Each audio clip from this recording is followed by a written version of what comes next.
Hi guys! So, tuturuan ko kayo kung paano mag-live without 1K followers sa TikTok.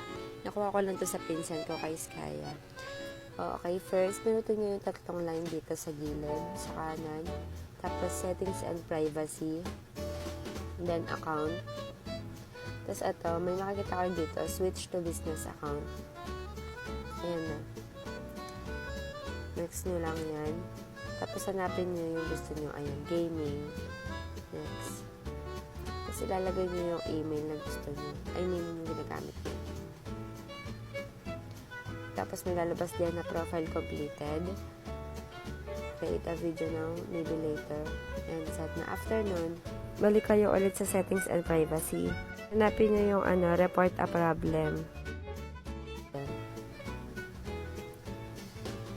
Tapos, hanapin nyo dito yung live. Ayan. Live game. Tapos, pinutin yung isa-isa. Tapos, no. Tapos, meron dyan, kayo yung comment.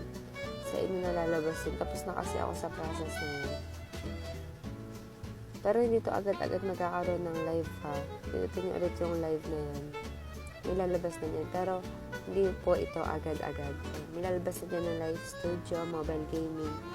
Tapos, makakapag-live na po kayo ng walang limit na oras. Good luck po. Thank you.